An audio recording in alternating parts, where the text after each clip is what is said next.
Hello, good morning बेटा। अभी हम लोग सरफेस केमिस्ट्री पढ़ रहे हैं और ऑलमोस्ट आपकी कंप्लीट होने वाला है चैप्टर। तो आज का टॉपिक रहेगा एप्लीकेशंस ऑफ कोलाइड्स। तो पहले हमने एप्लीकेशंस ऑफ एड्सॉर्प्शन भी पढ़ा था, क्योंकि स्टार्टिंग में हमारा मेन टॉपिक था एड्सॉर्प्शन। वो पढ़ा, उसकी एप्लीकेशन पढ़ी डे टू डे लाइफ में। अब हमने कोलाइड जो सॉल्यूशन है उनको पढ़ा है, कोलाइडल को। तो अब हम डे टू डे लाइफ में इंडस्ट्रियल एप्लीकेशन वगैरह ये सब पढ़ेंगे कोलाइडल सॉल्यूशंस की। तो सबसे पहले बात करते हैं इन एवरीडे लाइफ। ठीक है, इन एवरीडे लाइफ हम कहाँ कहाँ पे जो कोलाइडल सॉल्यूशन है उनको यूज करते हैं। So number 1 is medicine.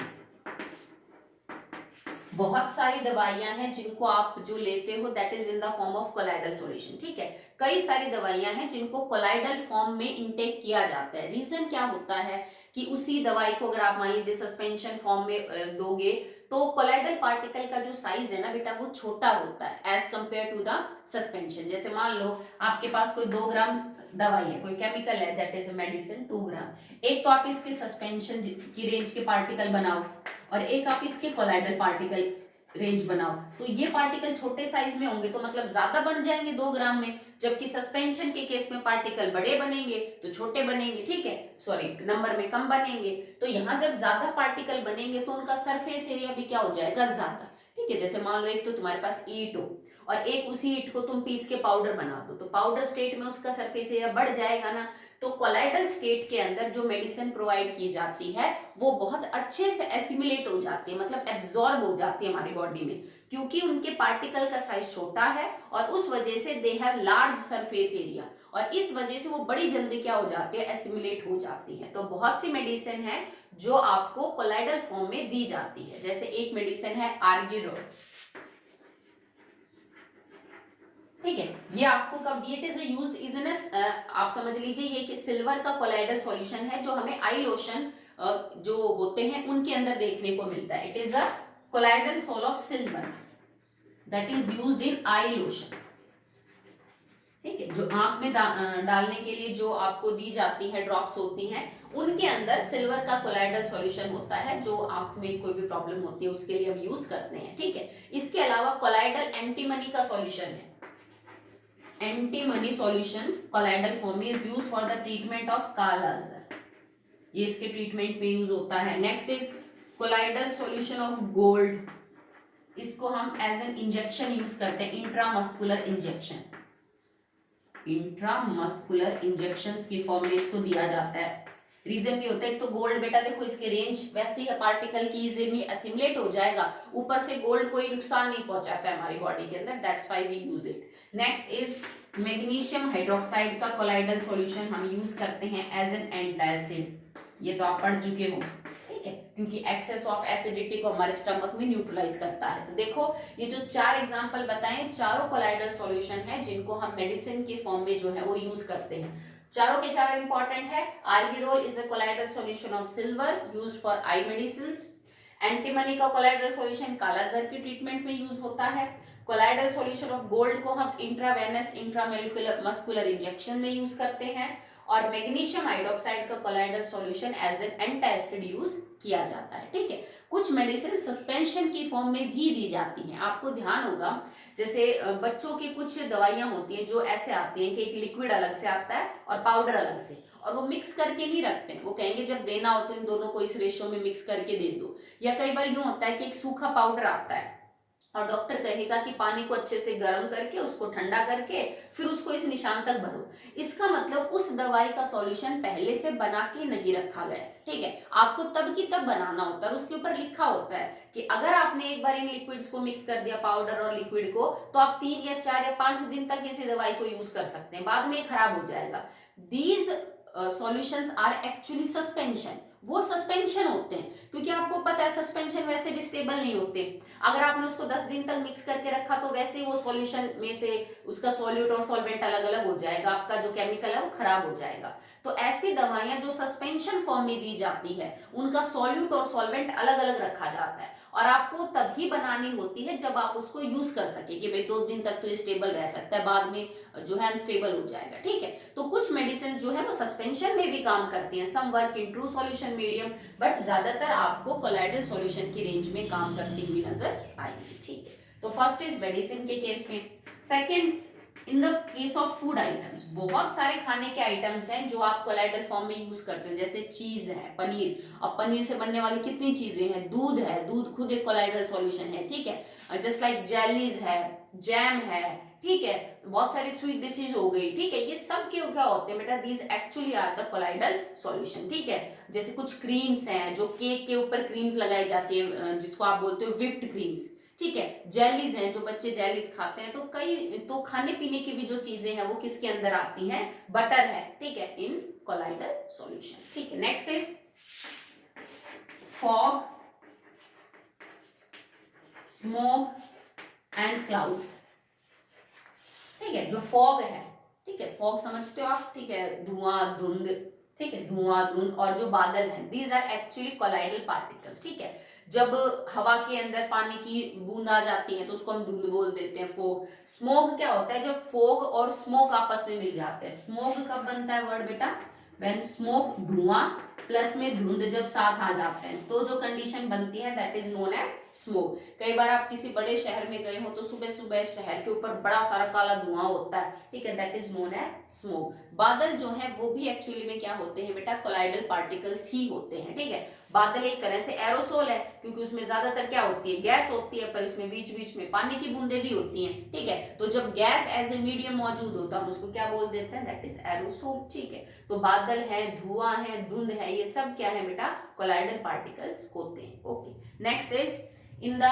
Formation of artificial rain. अब आर्टिफिशियल रेन क्या है बेटा, जब कभी किसी पर्टिकुलर रीजन में पानी की बहुत कमी हो जाए, ठीक है, फसल खराब हो रही हो या वैसे नुकसान हो रहा हो, लोगों को पानी ना हो, तो आर्टिफिशियल तरीके से भी रेन करवाई जाती है, ठीक है, कि बादलों से अगर पानी नहीं गिर रहा तो वो कुछ केमिकल स्प्रे करते हैं क्लाउड्स के ऊपर ताकि बरसात हो जाए artificially, that is known as the artificial rain. तो आर्टिफिशियल रेन में हम कैसे कोलाइडल पार्टिकल की हेल्प लेंगे, इसमें हम क्या करते हैं बेटा, देखो क्लाउड है, उसके अंदर वाटर ड्रॉपलेट्स मौजूद हैं, और पानी भी वैसे तो चार्ज ही होता है, ठीक है। पानी जैसे कोलाइडल सॉल्यूशन के अंदर जो water as a dispersion medium है उसके ऊपर जो चार्ज है that can be positive, that can be negative, ठीक है। तो कोलाइड जो बादल होता है एक्चुअली में ये गैस है, इसमें कुछ इंप्योरिटीज पाई जा सकती हैं, इसमें पानी की बूंदें होती हैं, it carries charge on it, ठीक है, चार्ज होता है इसके अंदर। तो आप क्या करो, इसके ऊपर कोई इलेक्ट्रोलाइट छिड़क दो। अब इलेक्ट्रोलाइट में दोनों चार्जेस अवेलेबल हैं, पॉजिटिव भी और नेगेटिव भी।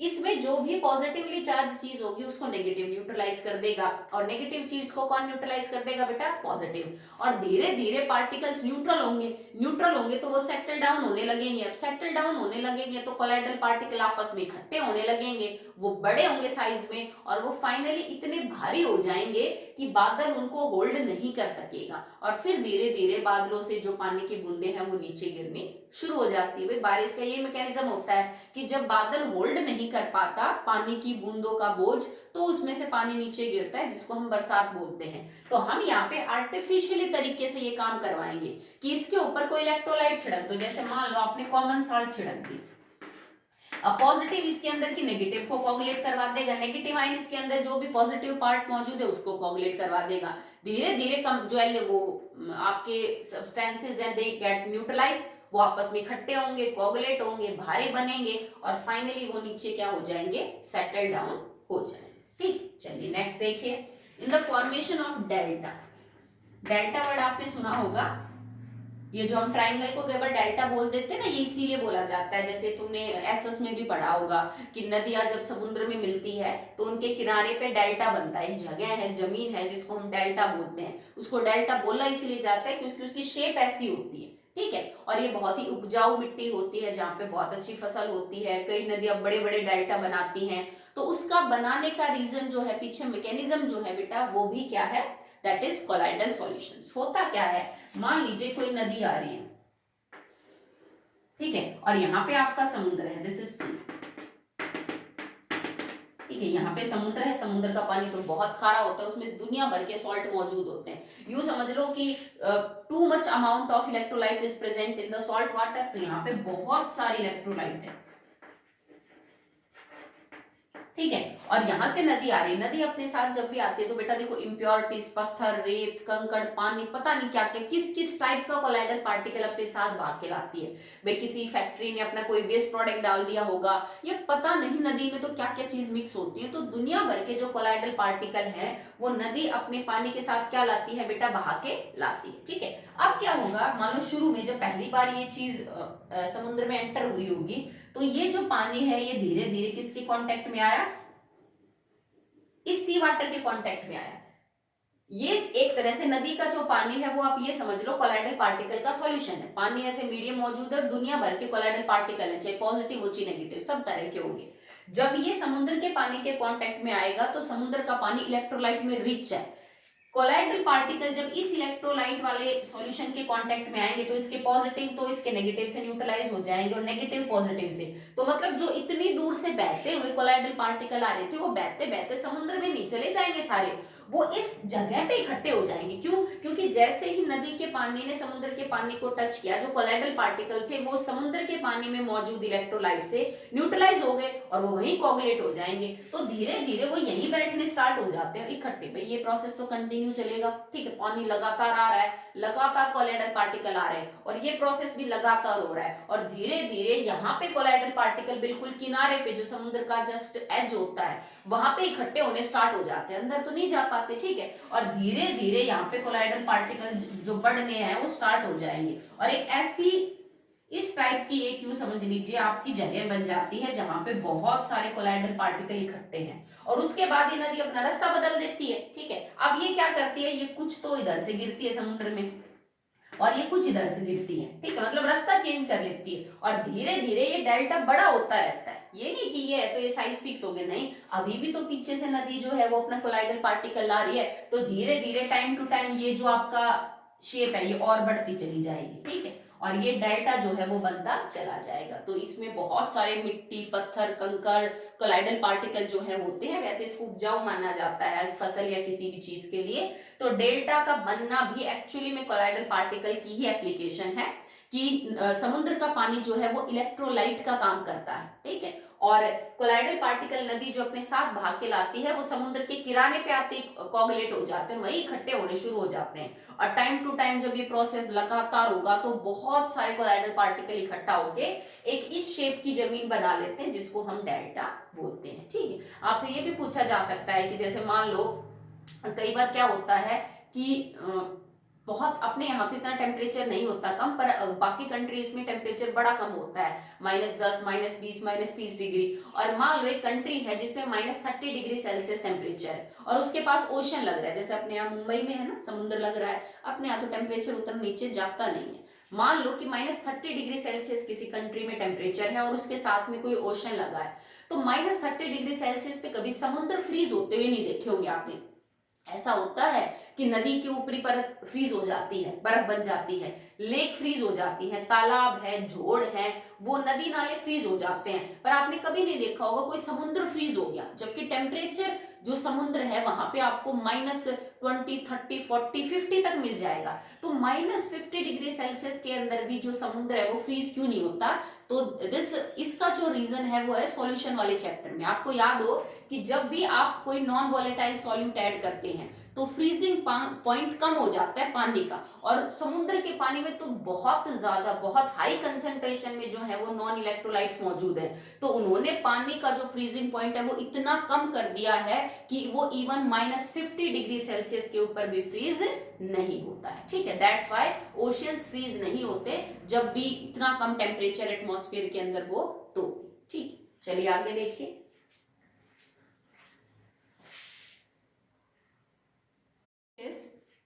In the scattering of light, और जिसके पीछे कई सारे जो प्रोसेस है वो होते हैं, just like blue colour of sky, blue colour of sky, आसमान हमें नीला क्यों दिखता है, वो पीला, लाल, हरा, बैंगनी क्यों नहीं दिखता है? So that is due to Tyndall effect, क्योंकि एटमॉस्फेयर में बहुत सारे कोलाइडल पार्टिकल होते हैं जो घूमते रहते हैं, उनके ऊपर जब सन से आई हुई रेडिएशंस गिरती हैं तो दे गेट स्कैटर। और अगर आप विबग्योर को देखें तो इसमें वायलेट और जो आपका ब्लूइश कलर है, ठीक है, वेवलेंथ के हिसाब से ये इंक्रीजिंग ऑर्डर ऑफ वेवलेंथ है आपका, ठीक है। तो सबसे कम वेवलेंथ किसकी है, that is of the violet colour, that's why इसकी मिनिमम वेवलेंथ है, that's why it scatter the most, ठीक है। और इसी वजह से जो सिग्नल वगैरह है वो भी लाल रंग से पेंट किए जाते हैं ताकि वो स्कैटर कम हो, तो दूर को सामने वाले को बिल्कुल क्लियरली विजिबल आ जाए क्या लिखा हुआ, नहीं तो वो ब्लर्ड हो जाएगा, ओके। सो जो स्काई है वो ब्लू कलर का इसलिए नजर आता है because atmosphere contains two many colloidal particles, और जब उन पे व्हाइट लाइट गिरती है तो वो स्कैटर कर देते हैं उस लाइट को ड्यू टू टेंडल इफेक्ट, उनमें वो प्रॉपर्टी है। टेंडल इफेक्ट की नेसेसरी कंडीशन क्या है वो हम बता चुके हैं आपको, कि क्या डायमीटर होना चाहिए पार्टिकल का, वेवलेंथ क्या होनी चाहिए, वो सब आप बता चुके हैं, ठीक है।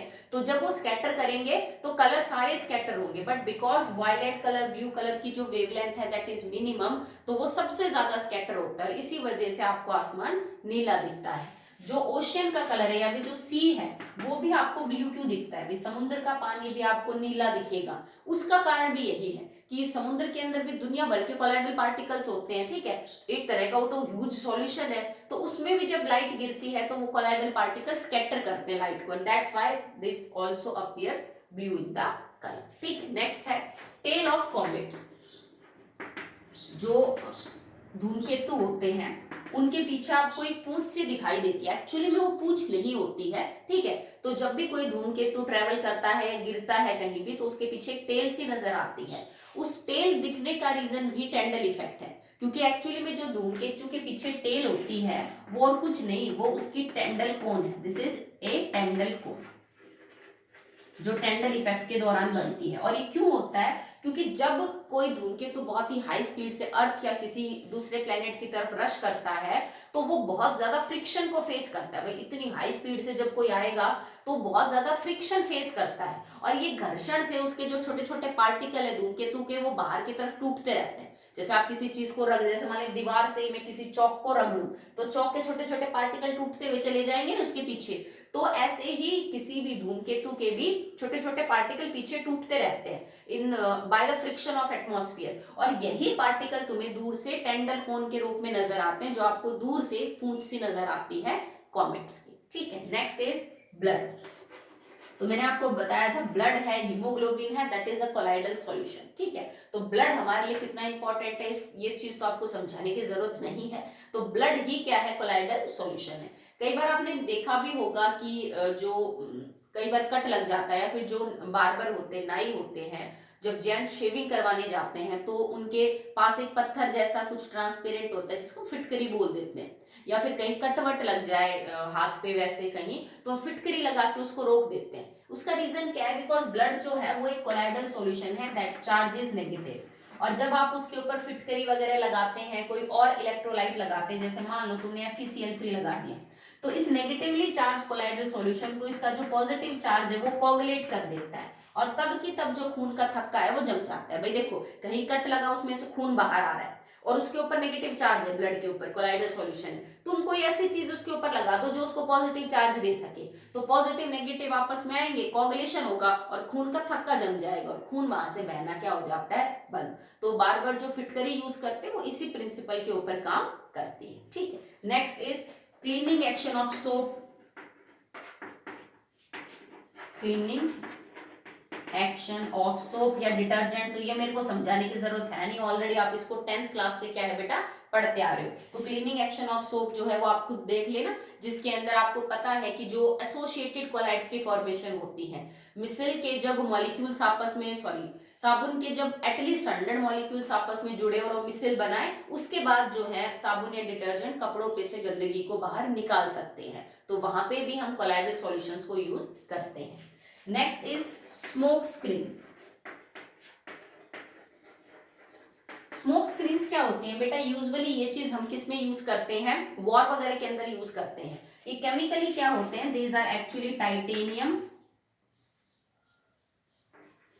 टाइटेनियम ऑक्साइड हो सकती है, या फिर ये सिलिकॉन की क्लोराइड्स होती हैं, लाइक सिलिकॉन टेट्राक्लोराइड, ठीक है। होता क्या है कि कुछ ऐसे केमिकल्स हैं, ऐसी गैसेज हैं जिनको अगर आप स्प्रेड कर दें तो जैसे मतलब एक धुआं सी क्रिएट हो जाती है और विजिबिलिटी जीरो हो जाती है, दिखता नहीं है। जैसे मान लो एक दुश्मन की फौज अटैक कर रही है और आपने इस गैस को स्प्रे कर दिया केमिकल को, और उसके बाद सब कुछ धुंधला हो गया, उन्हें कुछ भी नहीं दिख रहा, तो ऑब्वियस सी बात है कि आप उन पे आसानी से अटैक कर सकते हो। किसी व्हीकल की स्क्रीन के ऊपर इसको डाल दिया तो उसके बाद वो स्क्रीन ब्लड हो जाएगी, आगे कुछ दिखेगा ही नहीं। तो ये जो स्मोक स्क्रीन्स होती हैं, धुआं वगैरह क्रिएट करके किसी धरने को, जैसे आपको डिस्टर्ब करना हो, प्रोटेस्ट कर रहे हो लोग, वहां पे हम इनको यूज करते हैं। तो ये भी एक्चुअली में कोलाइडल सॉल्यूशंस ही होते हैं। ठीक है, नेक्स्ट देखिए, ये तो हमने वो यूजेस पढ़े that are in our day to day life. अब कुछ ऐसे यूज पढ़ेंगे बेटा जो इंडस्ट्रीज में काम आते हैं, कि बड़ी बड़ी जो फैक्ट्रीज हैं वो कोलाइडल सॉल्यूशन की किसी प्रॉपर्टी को या फिर किसी कोलाइडल सॉल्यूशन को यूज करके उनकी जो फैक्ट्रीज हैं वो वर्क करती हैं। नंबर 1 इस इंडस्ट्रियल पढ़ रहे हैं हम। सीवेज डिस्पोजल, ठीक है, जो ये समझ लीजिए खराब वेस्ट प्रोडक्ट्स होते हैं। हमारे गांव में इतना सिस्टम नहीं होता है सीवेज का, शहरों में नालियों में से जो भी वेस्ट प्रोडक्ट बाहर निकलता है घरों में बेटा उसको साफ किया जाता है। Even it can be make fit for drinking, उसको इतना साफ भी कर सकते हैं कि उसमें से पीने लायक पानी को बाहर निकाल सके। तो उसको ट्रीट कैसे किया जाता है कि जो सीवेज डिस्पोजेबल है, जो कूड़ा कचरा होता है, उसमें हर तरह के पार्टिकल्स पाए जाते हैं, colloidal, true, suspension, positively charge, negatively charge. तो हम इस सीवेज डिस्पोजेबल को क्या करते हैं, इलेक्ट्रोलाइट के थ्रू पास करते हैं। ठीक है, उसमें पॉजिटिव भी चार्ज होगा, नेगेटिव भी। इसमें मौजूद कोलाइडल सॉल्यूशन जो पॉजिटिवली चार्ज है वो नेगेटिव से कोगुलेट हो जाएंगे, और जो नेगेटिवली चार्ज है वो किससे कोगुलेट हो जाएंगे, पॉजिटिव से। इस नाते आप इंप्योरिटीज को कम करते हुए चले जाते हो। ठीक है, जैसे मान लिया आपने क्या, कोगुलेट होने के बाद वो नीचे बैठ जाएंगे, आप सॉल्यूशन को आगे फिर पास करो और कोई उसका प्रोसेस करो साफ करने के लिए। तो सीवेज डिस्पोजेबल को उसमें से अच्छा पानी बाहर निकालने के लिए हम कोलाइडल पार्टिकल को हटाने के लिए ये तरीका यूज करते हैं कि उस पर अपोजिट चार्ज छिड़कते हैं ताकि वो क्या हो जाए बेटा, प्रेसिपिटेट आउट हो जाए। ओके, नेक्स्ट है purification of water. Purification of water, ठीक है भाई, मान लीजिए आपका पानी जो है वो प्योर नहीं है, तो इम्प्योरिटीज तो बेटा किसी भी टाइप की हो सकती है, पॉजिटिव भी हो सकती है, उसमें नेगेटिव भी हो सकती हैं। तो हम क्या करते हैं, उसमें बाहर से एलम डाल देते हैं। ठीक है, तो एलम क्या होती है, एलम्स के अंदर एक चीज पाई जाती है, एल्यूमिनियम 3 पॉजिटिव। अगर आपको पानी को फिट फॉर ड्रिंकिंग करना है तो हम पानी जहां स्टोर कर रखा है उसके ऊपर एलम डाल देते हैं। ठीक है, तो एलम जो होता है, जैसे पोटेश एलम, क्रोम एलम होते हैं, आपने पढ़ रखा है, फॉर्मूले वगैरह सब जानते हो आप। तो एलम्स के अंदर Al3 पॉजिटिव जो है कॉमन है, और ये अगर पॉजिटिवली चार्ज है तो इस पार्टी के अंदर जितनी भी नेगेटिवली चार्ज इंप्योरिटीज है उन सबको क्या कर देगा बेटा, वो सेटल डाउन। अगर इस पानी में कोई भी ऐसी इंप्योरिटी है जो नेगेटिवली चार्ज कोलाइडल पार्टिकल है, that can be coagulated by Al3 positive. ठीक है, तो इससे आप क्या कर सकते हो, उसको कोगुलेट करवा सकते हो, वो इंप्योरिटी बैठ जाएगी नीचे, आपका जो पानी है that will be free from this type of impurity. Okay, next is smoke precipitation. ये क्या होता है इसमें बेटा, जो फैक्ट्रीज होती है उनमें वेस्ट प्रोडक्ट जब मतलब बाहर निकलता है तो waste product in the form of solid भी हो सकता है, liquid, even in the form of gases.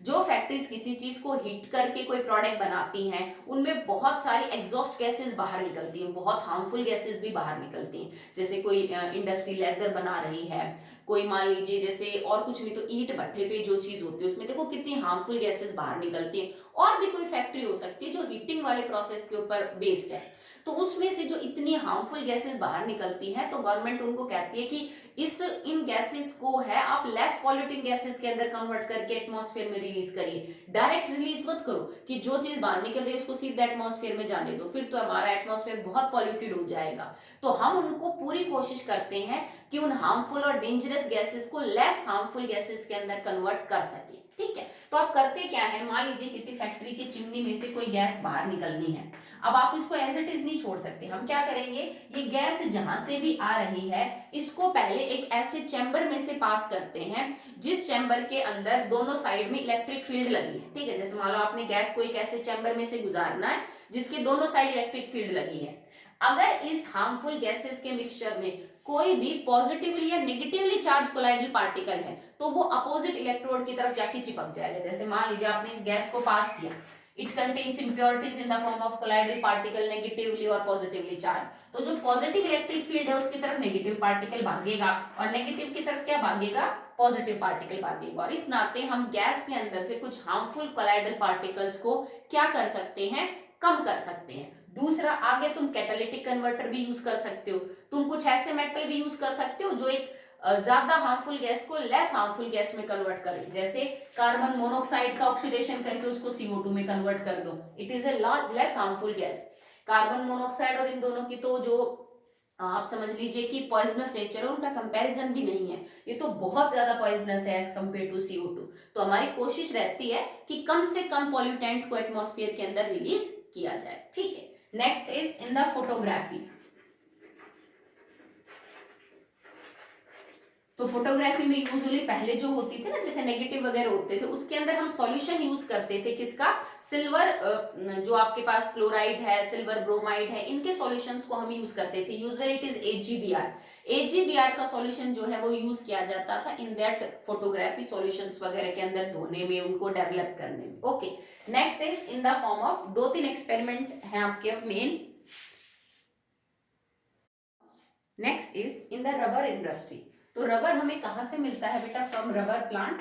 और रबर प्लांट से जो लिक्विड आपको बाहर मिलेगा व्हाइट कलर का दूध जैसा होता है, एक्चुअली में वो लेटेक्स है, ठीक है। तो रबर के प्लांट से आपको जो दूध सा सैप सा मिलता है उसको हम लेटेक्स बोलते हैं। और लेटेक्स के अंदर रबर पाया जाता है, पर रबर के अलावा भी उसमें कई सारी चीजें होती हैं। Rubber is a colloidal solution of negatively charge rubber particles, ठीक है। तो लेटेक्स जो है वो रबर के पार्टिकल जो कि नेगेटिवली चार्ज है, उनका कोलाइडल सॉल्यूशन है। अगर लेटेक्स में से आपको रबर बाहर निकालना है तो आप तो एक तो मेथड ये यूज कर सकते हो कि इसके ऊपर पॉजिटिवली चार्ज कोई कोलाइडल पार्टिकल डाल दीजिए या इलेक्ट्रोलाइट डाल दीजिए, तो वो उसको कोगुलेट करवा देंगे। अदरवाइज मान लो आपको किसी चीज के ऊपर रबर की प्लेट चढ़ानी है, तो आप उस आर्टिकल को क्या कर लीजिए, एज ए एनोड बना लीजिए और सॉल्यूशन को एक साइड रखिए लेटेक्स का, तो धीरे धीरे जो रबर पार्टिकल्स है लेटेक्स में से वो उस एनोड के ऊपर इलेक्ट्रोप्लेट होते चले जाएंगे। तो जो रबर इंडस्ट्री है पूरी वो इस प्रिंसिपल पे काम कर रही है। भाई रबर, उनको देखो आजकल तो सिंथेटिक भी मिल जाता है, पर नेचुरल रबर का जो प्लांट है उससे रबर को आइसोलेट करने में हम कोलाइडल सॉल्यूशन वाले सिस्टम को यूज करते हैं, because rubber is actually colloidal solution that carries negative charge, तो उसको कोगुलेट करने में हम पॉजिटिव चार्ज को यूज कर सकते हैं। नेक्स्ट है टैनिंग या फिर हार्डनिंग ऑफ लेदर। अब जो लेदर है बेटा वो एनिमल स्किन होती है, चमड़ा, ठीक है। अब आपने चमड़े के बैग, शूज, बेल्ट, पता नहीं क्या क्या देखे होंगे, but that are quite hard. जबकि एनिमल की स्किन तो इतनी सख्त नहीं होती कि आप उससे बेल्ट बना सको या शूज बना सको। तो उस चमड़े को इतना सख्त कैसे किया जाता है ताकि कोई आइटम उससे बनाया जा सके। तो जो बेटा टैनिन है ना, वो एक प्लांट से निकलने वाला एक प्रोडक्ट है, that is actually polyhydroxy benzoic acid. Tannin जो है that is a negatively charge colloidal particle obtain from plant, ठीक है। और chemically it is polyhydroxy benzoic acid, कि बेंजोइक एसिड के ऊपर बहुत सारे OH लगे होते हैं, ठीक है। तो एक केमिकल है टैनिन जो कोलाइडल पार्टिकल है नेगेटिवली चार्ज, जो प्लांट से मिलता है, ठीक है। हम करते क्या है कि लेदर जो है ना एक्चुअली जो कि एनिमल स्किन है that is positively charge, animal skin is positively charge. इस पॉजिटिवली चार्ज एनिमल स्किन को टैनिन के सॉल्यूशन में थोड़ी देर डुबो के रखते हैं। भाई ये पॉजिटिवली चार्ज, ये नेगेटिवली चार्ज, आपस में क्या होगा, कोगुलेशन होगा पार्टिकल्स का, and now in this process leather gets harden, ठीक है। और इसी प्रोसेस में कोगुलेशन के दौरान जो चमड़ा है वो सख्त हो जाता है, फिर उस सख्त चमड़े से आप जो चाहे वो आइटम बना सकते हैं, ठीक है। तो animal skin, leather positively charge, tannin एक सॉल्यूशन है जो कि प्लांट से लिया जाता है जो कि नेगेटिवली चार्ज है। दोनों को थोड़ी देर डुबो के रखेंगे एनिमल स्किन को इस सॉल्यूशन में, leather gets harden due to coagulation, this process is known as tanning of leather. और इसके अलावा तो कई सारे प्रोडक्ट्स हैं जो एक्चुअली में कोलाइडल सॉल्यूशन है, जैसे रबर है, ठीक है, जैसे कि पेंट्स हैं, जैसे ड्रग्स हैं, जैसे फॉर एग्जांपल प्लास्टिक है। तो ये पूरी जो इंडस्ट्री काम कर रही है, सीमेंट है, ये सारी इंडस्ट्री जो काम कर रही है that are actually colloidal particles. Okay, so सब कुछ है, जितना भी हमने डे टू डे लाइफ में पढ़ा, जितना भी इंडस्ट्रियल वाइज पढ़ा, बहुत सी चीजें हैं जिनमें हम कोलाइडल सॉल्यूशंस को यूज करते हैं। Okay, so that's all for today. और आपका सरफेस केमिस्ट्री जो चैप्टर है वो भी पूरा होता है। नेक्स्ट हम स्टार्ट करेंगे, I will not start the 6th chapter that is general principle and isolation of elements, वो हम नहीं शुरू करेंगे क्योंकि वो कोरोना की वजह से पिछले साल डिलीट कर दिया था और अभी भी कुछ कह नहीं सकते हैं। तो अगर ये नहीं डिलीट हुआ तो हम इसको बाद में कंप्लीट कर लेंगे। ओके, तो अभी ये पूरा ही चैप्टर क्योंकि हटा दिया है और हम इस पे 15 दिन लगाएंगे और बाद में ये डिलीटेड मिला तो कोई फायदा नहीं है। अगर नहीं मिलेगा तो हम इसको बाद में कंप्लीट कर लेंगे। तो अभी मैं जर्नल प्रिंसिपल नहीं करवाऊंगी, कल से हम नेक्स्ट चैप्टर के ऊपर चलेंगे। ओके बेटा।